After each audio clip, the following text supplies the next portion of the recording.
Have you ever stopped to think about what it would be like to live in a time when religious rituals define the rhythm of your daily life?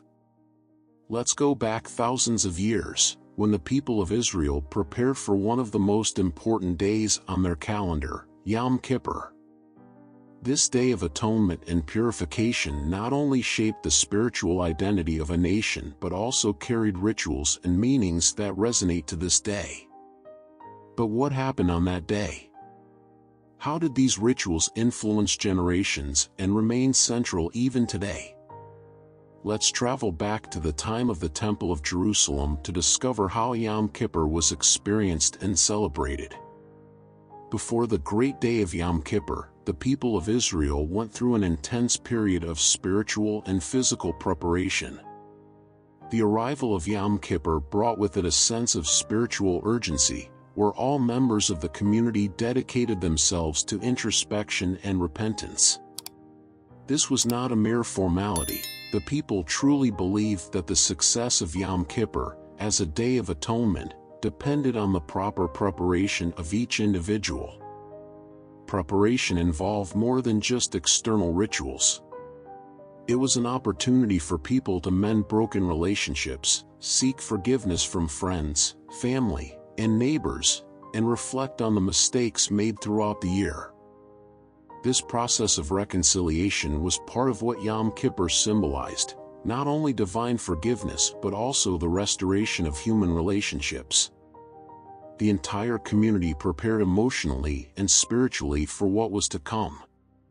Additionally, there was physical preparation, which included ritual baths known as mikveh. The practice of purifying oneself with water symbolized the desire to cleanse spiritually before entering Yom Kippur. This purification was especially important for those who played significant roles during the temple rituals, such as the priests. The white garments worn by most people were symbols of purity and spiritual renewal, reminding everyone of the intention to present themselves before God with a clean soul. Another significant aspect of the preparation was the collective expectation that grew as Yom Kippur approached. The sound of the shofar, blown in the days leading up to the event, served as a reminder that the time for reconciliation was coming. Yom Kippur was the day when the entire nation stopped. Businesses were closed, families gathered, and the city of Jerusalem took on an air of reverence, where even the silence carried a sense of expectation and solemnity. Finally, the preparation involved the people uniting in prayer for the high priest, whose spiritual purity was crucial for the success of the rituals. There was a strong interdependence. The people needed to be prepared, but the high priest also had to be ready to intercede for everyone. This sense of unity and mutual responsibility revealed the seriousness with which the people of Israel approached Yom Kippur, both on an individual and collective level. On Yom Kippur, the high priest played the most important role of all, representing the entire nation before God. His presence and actions were vital for the day's rituals to be accepted and effective.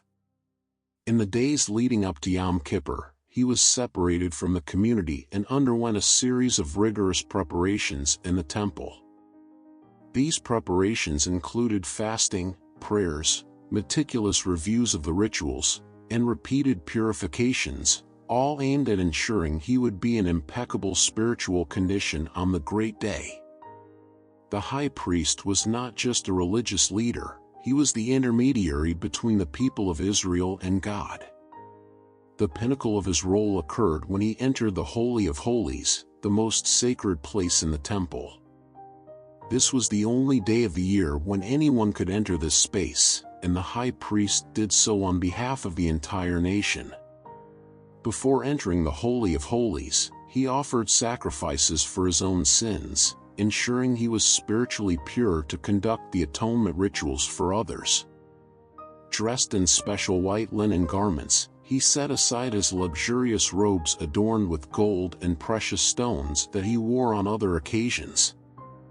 These simple clothes represented the humility and purity required of someone about to enter God's presence.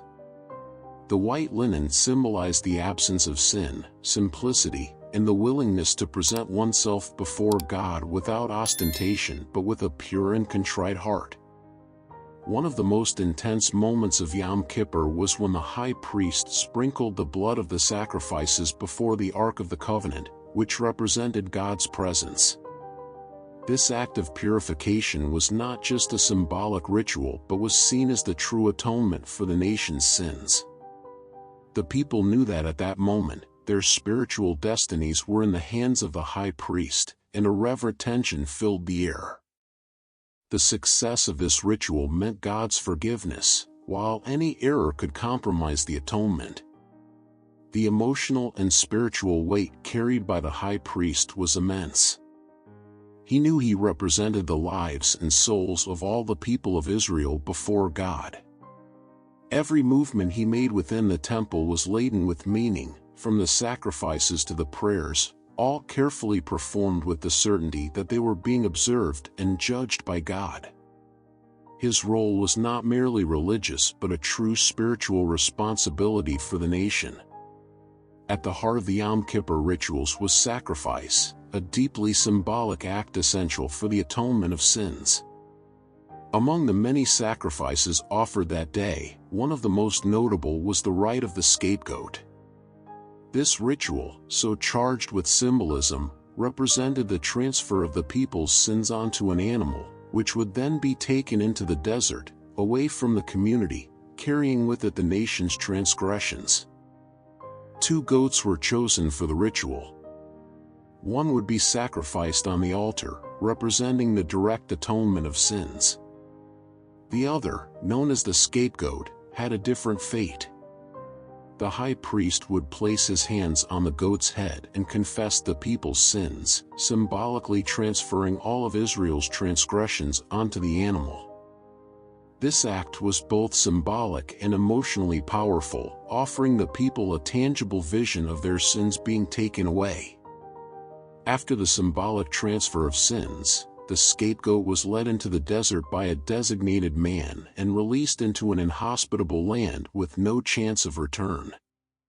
The image of the goat disappearing over the horizon was a visual reminder that the people's sins were being removed, eliminated from their lives. The desert, a place of solitude and exile, represented the definitive distancing from the committed errors. This moment was extremely significant for the people of Israel. Seeing the goat being led into the desert, they felt their sins had been literally removed from their presence. It was a moment of collective relief, where the weight of past sins was lifted from their shoulders, allowing them to start anew. This visual act of sending away sins brought spiritual renewal, providing the people with a new beginning. Besides the rite of the scapegoat, the high priest also offered other sacrifices on the altar, including the sacrifice of a bull, whose blood was sprinkled inside the Holy of Holies. These blood rituals were seen as a means of atonement, a symbol of life offered in exchange for spiritual purification. The blood, symbolizing life, was offered to God on behalf of the people, bringing with it the promise of forgiveness and renewal. Through these rituals, the people felt their failings were completely purified. The Temple of Jerusalem was the epicenter of Israel's religious worship, and on Yom Kippur, it became the main stage for the most important spiritual events of the year. All the rituals of Yom Kippur revolved around the temple, especially the Holy of Holies, considered the place where God dwelled. The temple, with its grandeur and meticulous structure, reflected divine order and the spiritual purpose of the nation of Israel. The temple was not just a building, it symbolized the spiritual heart of the people of Israel. On Yom Kippur, this heart beat with full force, for it was there that sacrifices were made and the nation's spiritual destiny was decided. The temple, divided into increasingly restricted areas, represented levels of approaching God. The more sacred the area, the closer one was to the divine presence, and the Holy of Holies was the most sacred place of all. During Yom Kippur, the high priest performed his duties in different parts of the temple, from the outer courtyard, where public sacrifices were offered, to the inner altar, and finally the Holy of Holies. Every movement within the temple was carefully choreographed, and every space within its walls carried profound spiritual meaning. The building itself became a kind of sacred theater, where the drama of atonement was enacted before the watchful eyes of the people. The people, although unable to enter the most sacred areas of the temple, felt part of what was happening there. They gathered around the temple in reverent silence, awaiting the outcomes of the rituals. The success of the high priest's intercessions was eagerly anticipated, as it meant God's forgiveness and the nation's spiritual renewal. Each sacrifice, each sprinkling of blood, was seen as a step toward reconciliation with the Creator. The temple, with its grand architecture, was more than a place of worship, it was the point of contact between heaven and earth. On Yom Kippur, this connection became even more evident. The high priest, entering the Holy of Holies, symbolized the people's intercession before God, and every part of the temple, from its divisions to the altars, contributed to the spiritual significance of that day. The temple was the place where atonement became reality. While the rituals in the temple were taking place, the people of Israel also experienced Yom Kippur intensely and personally. Fasting was one of the most significant practices of this day. From sunset on the eve of Yom Kippur until sunset the following day, the people abstained from food and drink. This fast was not just a physical deprivation but an expression of humility and repentance. By abstaining from earthly pleasures, the people demonstrated their desire for spiritual purification. The Yom Kippur fast also had a deep symbolic purpose. It represented the people's willingness to distance themselves from worldly concerns and focus exclusively on their relationship with God. It was an act of surrender, a way to empty oneself to be filled with divine mercy. Additionally, the fast reflected mourning for committed failings and the hope that, by day's end, forgiveness and renewal would be achieved. During the fast, the people dedicated themselves to prayer and introspection. In synagogues or in their homes, they recited specific prayers like the Vigui, a collective confession of sins. By confessing their transgressions aloud, the people not only drew closer to God but also united as a community. It was a moment of mutual responsibility, where everyone acknowledged their failings and sought reconciliation with both God and each other. The silence that reigned over Jerusalem during Yom Kippur was striking. The city, usually bustling, was immersed in an atmosphere of reverence and reflection. The fast was accompanied by a palpable sense of spiritual communion. Families gathered, and prayer became the center of life on that day. This silence and introspection created an environment conducive for each person to reflect on their actions and seek true inner renewal. The fast, along with the prayers, made Yom Kippur a transformative experience. It was an invitation for each individual to look within, confront their imperfections, and commit to change. At the end of the day, when the fast was broken, there was a feeling of spiritual lightness. The people believed that through their personal sacrifice and sincere repentance, their sins had been forgiven, and a new page was being written in their spiritual history. Yom Kippur is, above all, a day of purification and forgiveness. During this sacred day, the people of Israel sought not only God's forgiveness but also the chance to start anew with clean souls. The concept of atonement involved both sincere repentance and the remission of sins committed throughout the year. The act of confessing transgressions, performing sacrifices, and fasting was seen as a way to achieve complete purification, something that went far beyond simply fulfilling a ritual. However, forgiveness on Yom Kippur was not automatically guaranteed. It depended on the sincerity of each individual's heart and their willingness to change.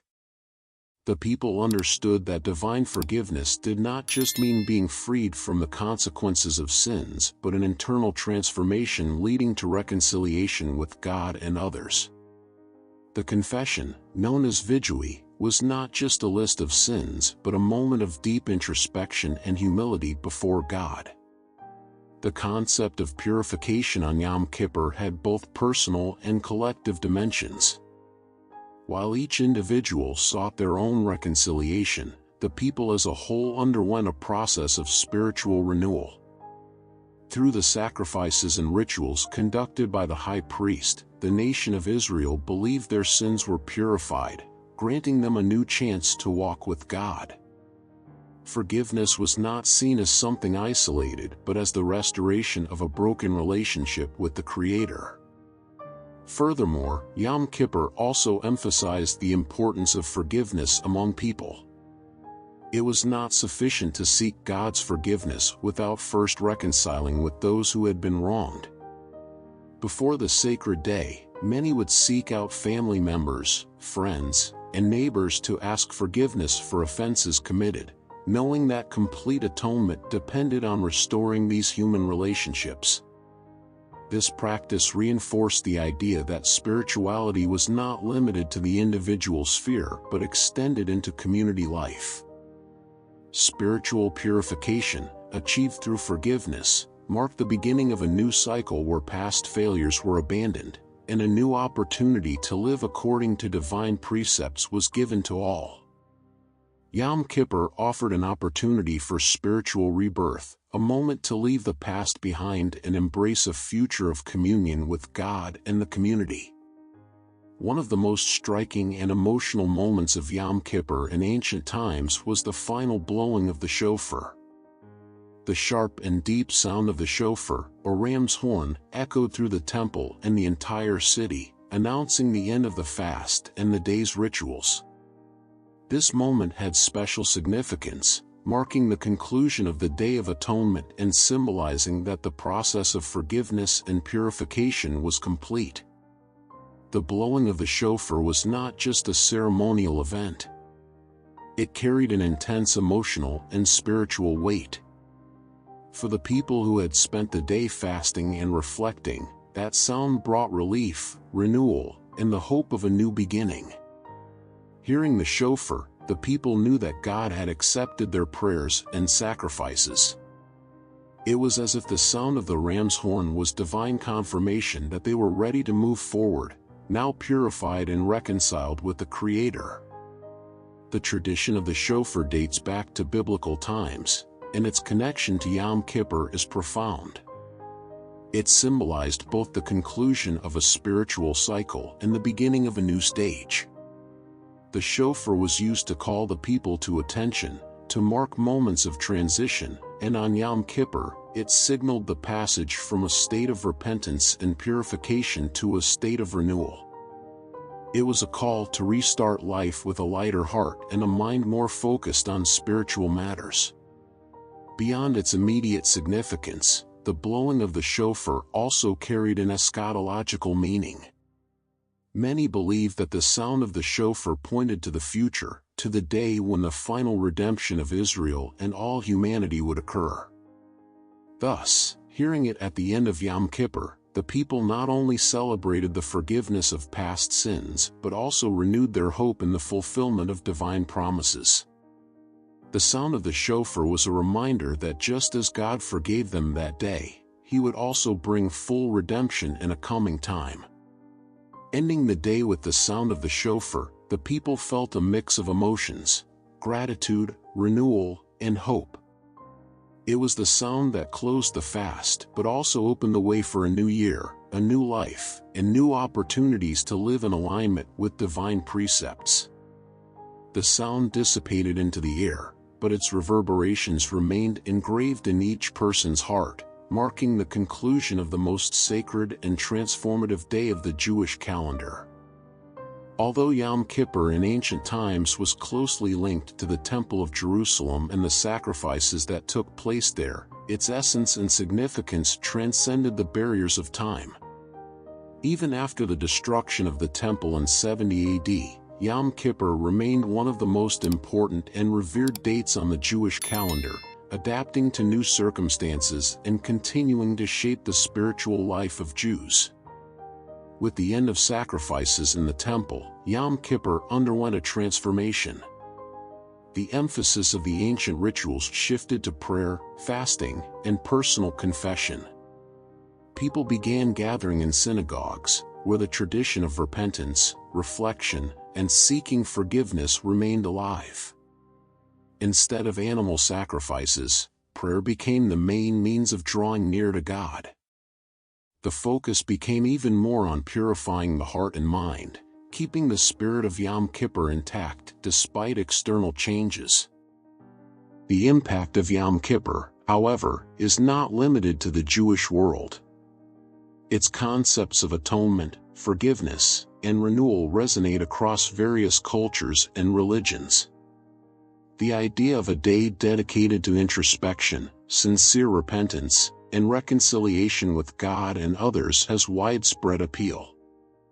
This sacred day has become a universal symbol of spiritual renewal, serving as a point of connection between the divine and the human. Furthermore, Yom Kippur continues to influence how Jews see themselves in relation to their own history. Over the centuries, it has been a unifying point, even in times of diaspora and dispersion. Even far from Jerusalem, Jews around the world celebrate Yom Kippur with the same intensity and reverence as in ancient times. The feeling of being united, not just with the local community but with the Jewish people as a whole, is one of the hallmarks of this day. It transcends geographical boundaries, creating a sense of belonging and historical continuity. In summary, Yom Kippur is more than a day of repentance and atonement, it is a pillar of Jewish spiritual identity. Its enduring relevance demonstrates how a day dedicated to introspection and forgiveness can resonate deeply, not only in a religious context but also in a universal human context. Through the centuries, Yom Kippur continues to remind us of the transformative power of sincere repentance and spiritual renewal. Yom Kippur, with its ancient roots, remains a day of extreme spiritual importance. It offers us the chance to reflect on our mistakes, seek forgiveness, and start anew. By revisiting ancient practices like the sound of the shofar and the rituals of atonement, we realize that despite changes over time, the essence of Yom Kippur remains alive, an invitation to forgiveness and renewal. If this content has brought you new insights, like the video, subscribe to the channel, and activate notifications for more reflections like this. And don't forget to share your experiences in the comments. How does Yom Kippur or the concept of forgiveness resonate in your life? Your participation is essential for us to continue this conversation.